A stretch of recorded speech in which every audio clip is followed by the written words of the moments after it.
hello there, and welcome to the second day of the last week of VEBDA. VEBDA. For today's VEBDA, we're going to be making a giant Pop Tart.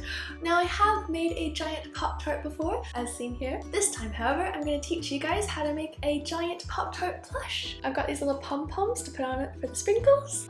So let's get started. Here are the materials you'll need. Brown and white fluffy plush fabric, red felt fabric, some mini colorful pom-poms, string to match the pom-pom colors, a needle and white thread, scissors and measuring tape, and a sewing machine. The first thing I'm going to do is set all of this aside and just work with our two big fabric pieces. At the store, I just got a meter of each fabric, and that's the exact length we're going to make our Pop Tart. And then the width of this is 160 centimeters, so we're just going to cut it in half. So for each one, I'll be left with two pieces that is 1 meter by 80 centimeters. So that will be the dimensions of our Pop Tart. Again, my fabric is 1 meter by 160 centimeters. Starting from the 160 centimeter side, I'm going to measure to the 80 centimeter mark and cut the fabric.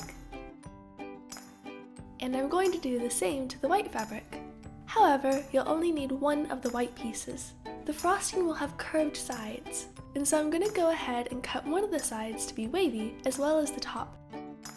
Then line it up to one of the corners of the brown fabric. On the pastry part, you are going to lose about 1 inch on one of the sides when you sew the seam. You can fold the edges in now if it'll help you align the frosting. Lining this up, I'm going to cut the other two edges to make them wavy.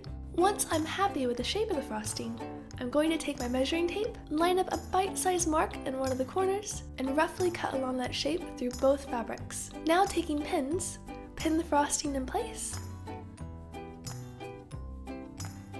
And using a white thread and needle, I'm going to hand sew the frosting on. For the sewing stitch, I'm going to push through the white side, and then just over the edge of the white corner, I'm going to push the needle through the brown fabric to create a loop-type sewing stitch. I'm doing it this way to help keep the fabric from fraying by locking in the edges. You can use a sewing machine for this part, but since the fuzzy side of the fabric will be facing outward, it might be a bit difficult and clog up your machine a few times.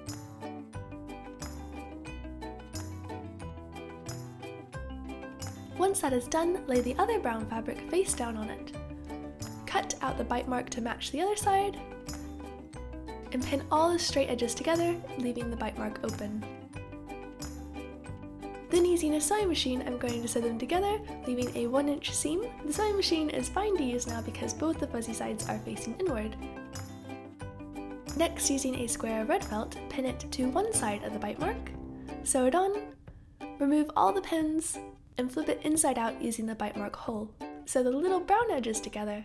And now I'm going to stuff it. I'm using quilt stuffing for the base to help keep it flat and rectangular in shape, and then toy stuffing on top to make it extra fluffy.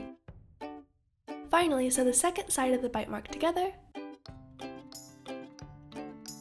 and sprinkle the pom-poms on top to make them look natural, before taking the matching colored thread to sew them all on. I would recommend doing this rather than gluing them on, because the glue will make the plush fabric have little rough spots. And here it is! Look at this!